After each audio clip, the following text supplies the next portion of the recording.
Salomon donne les caractéristiques d'une bonne femme.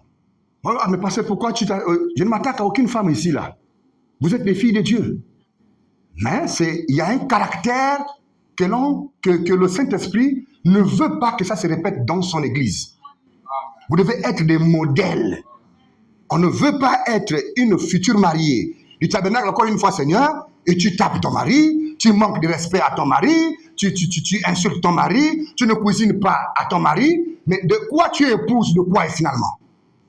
Pourquoi on t'appelle épouse? Qu'est-ce que signifie une épouse? Et qu'est-ce que signifie une femme? N'oubliez pas, la femme, c'est l'église. L'église. La femme, c'est l'église. Vous voulez voir une meilleure église?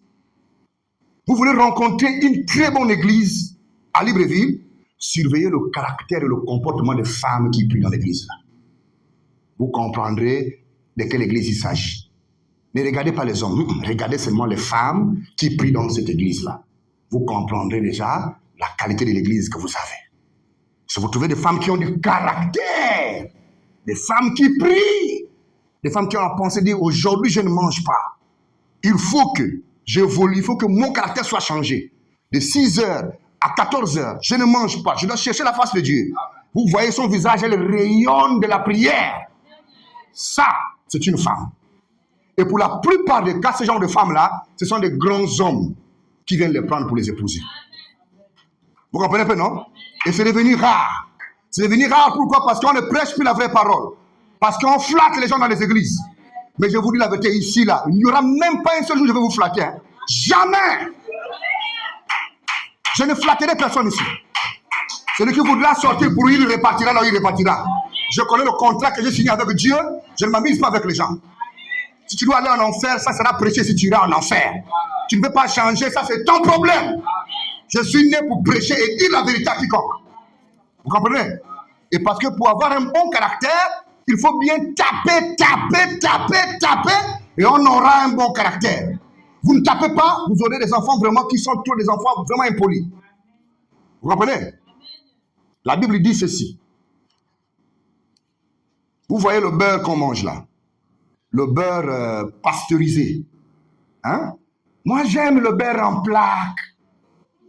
Le beurre en plaque qui est doux là. Vous voyez qu'il est doux, non? Regardez à les unes, comment ça se fait.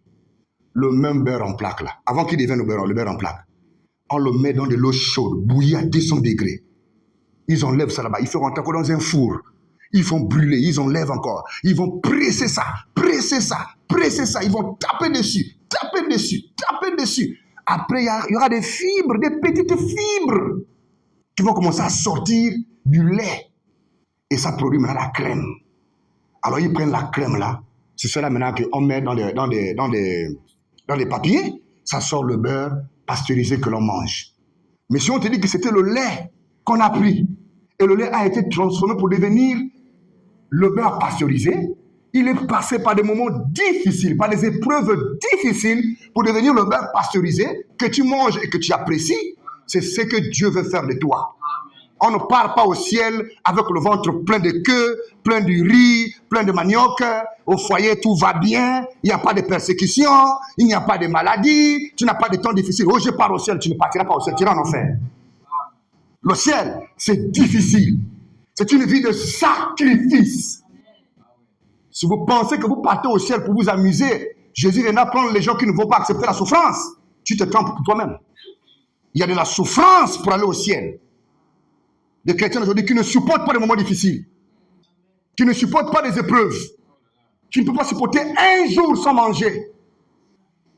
On peut quitter le foyer, on peut tromper son mari parce qu'aujourd'hui on n'a pas eu à manger. Des chrétiens aujourd'hui qui n'aiment que la vie facile. Mais la vie chrétienne, c'est la souffrance.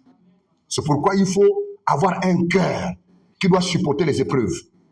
Beaucoup de chrétiens, même dans la Bible, ont prié Dieu. Priez Dieu, pas de réponse. Priez, pas de réponse, mais ils n'ont pas abandonné. Mais Dieu a toujours fini par répondre. C'est ce qu'on doit savoir. On n'est pas chrétien pour avoir la vie qui est pleine de roses. Mais la vie chrétienne, Dieu veut des enfants qui ont du caractère. Et on ne reçoit pas un caractère quand tout est autour de toi.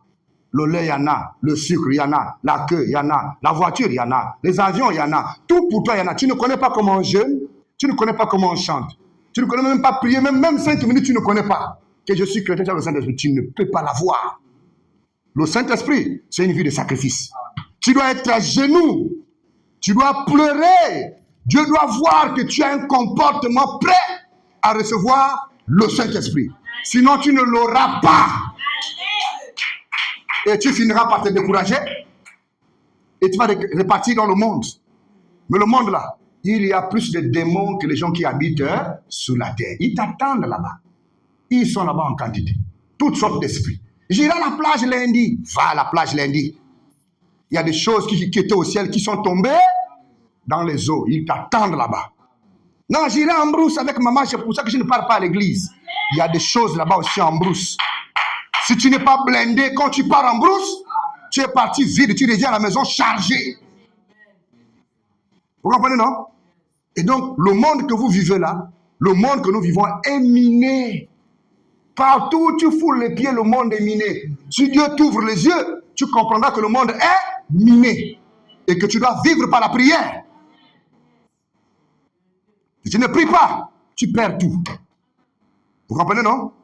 Donc, je vais descendre doucement, doucement. Dieu permet que les choses soient dites de cette manière. Je vous ai parlé d'une porte spirituelle très importante. Que la Bible dit, qui était les yeux. D'accord? Les yeux étant une porte spirituelle.